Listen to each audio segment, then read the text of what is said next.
लोग क्या करते हैं, जब भी इसे सॉल्व करते हैं वो देखते हैं 7 - 2 और यहाँ पर 7 - 2, तो वो लोग क्या करते हैं डायरेक्टली इसे सॉल्व कर देते हैं। 7 - 2 यानी कि 5, उसके बाद फिर ये मल्टीप्लाई 7 - 2 अगेन 5, तो फाइनली 5 × 5 यानी कि 25।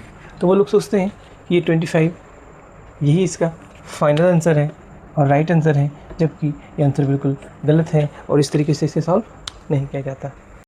Hello everyone, welcome back to my YouTube channel in study maths. आज की इस वीडियो में हम एक नए मैथ्स के ट्रिकी क्वेश्चन को लेकर आए हैं। तो क्वेश्चन है हमारा 7 - 2 multiply 7 - 2 is equal to question mark, यानी कि इस क्वेश्चन को हमें यहाँ पर सॉल्व करना है। अक्सर लोग क्या करते हैं, जब भी इसे सॉल्व करते हैं वो देखते हैं 7 - 2 और यहाँ पर 7 - 2, तो वो लोग क्या करते हैं डायरेक्टली इसे सॉल्व कर देते हैं।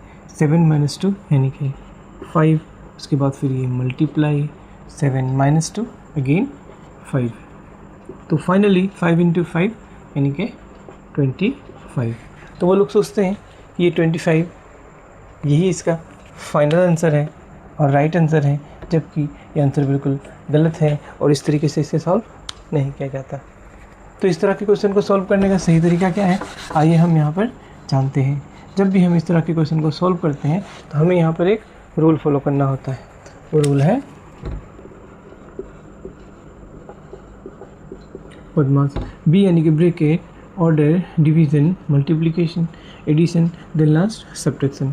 सबसे पहले हम ब्रैकेट वाले पार्ट को सॉल्व करेंगे, उसके बाद ऑर्डर यानी कि रूट या फिर पावर, उसके बाद division, multiplication, addition, then last subtraction वाले पार्ट को हम यहाँ पर सॉल्व करेंगे।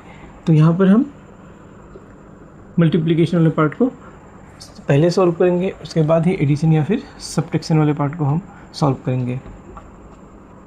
7 को हम एज इट इज़ लिखेंगे, उसके बाद ये -2 × 7 यानी कि 14, उसके बाद ये माइनस और फिर ये 2। नेक्स्ट लाइन में हम ये वाले पार्ट को सॉल्व करेंगे। अब +7 से -14 को हम डिडक्ट करेंगे, तो आंसर आता है -7, अगेन ये -2। नेक्स्ट लाइन में -7 और -2 यानी कि -9, तो -9 यही इसका राइट आंसर है और हमें इसी तरीके से इसे सॉल्व करना चाहिए। Thanks for watching.